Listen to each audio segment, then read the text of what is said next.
Hello, Soul Garden family, and welcome back to another edition of Meditation Vibration. I'm Julie Zipper, and I am your Mindful Cruise Director. All right, so here we are in the question and answer session, and today's question is, what's the difference between a fact and a judgment? And this is great. In mindful speak, this comes from the Buddhist tradition. There's a word, non-judgment, right? I mean, this is everywhere now. But this is a really big, juicy, hearty, meaty teaching, non-judgment. And so when we talk about non-judgment, first of all, we're looking at opinions, we're looking at perceptions, the way that we look at things.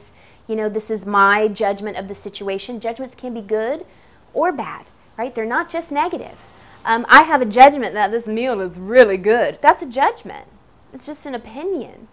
Someone else might think that this meal is terrible or too fattening or, you know, it tastes too much like broccoli, spinach, awfulness. I don't know. And a fact is different from an opinion. This is a meal. This is food.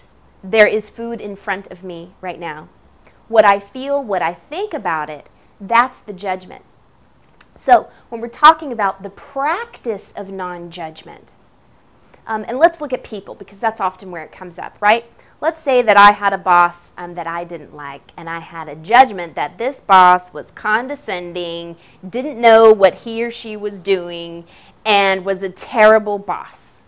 Judgment, judgment, judgment, right? So typically in the practice of non-judgment, a beginner student will look to the outside first and say, I have to not judge this, okay? That is a beautiful practice, my friends. Beautiful, beautiful, beautiful. And what I would invite you to do is to first turn that practice on yourself, okay? So, for instance, when I catch myself in judgment, terrible boss, da, da, da, da, da, right? Oh, I caught myself. Oh my God, look at all these judgments that I'm making.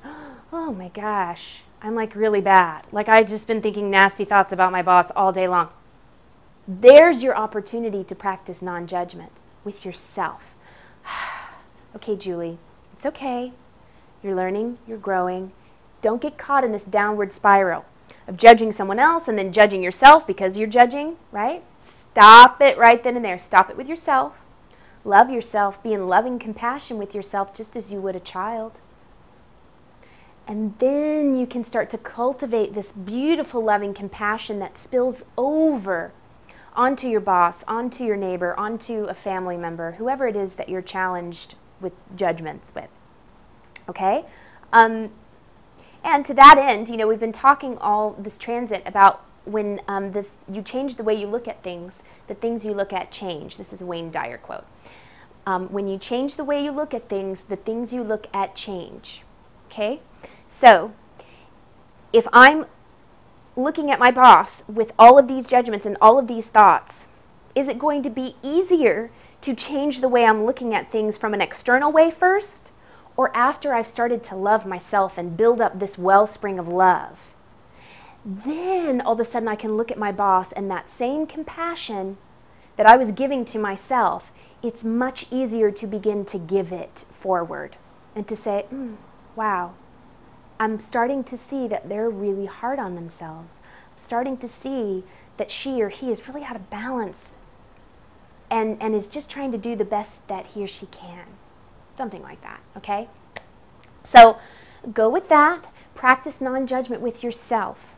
Practice awareness of catching these judgmental thoughts towards others. Great, catch those. And then also catch the ones that you think about yourself. And I would probably say that, let's say you have 100 judgments towards other people during the day. You probably have 1,000 towards yourself. So start within. Start with yourself. Be kind. Be compassionate. Be loving. This is the season of giving, right? Oh, give to yourself. Please love yourself. You, more than anyone, deserve your love. Great Buddhist quote on that. Look it up. You, more than anyone in this entire universe, deserve your love and affection. That's so tender. Your affection too. Be so compassionate that it's an affection that you give to yourself. Okay. And then all the facts can remain the facts. Okay. I hope that makes sense. I hope that clarifies that question. And as always, I appreciate any questions that you want to give to me. I appreciate this dialogue between us all, and I love your feedback. I love hearing from you. So I'll see you all next week as we head into Sun in Capricorn. Okay, live, love, be.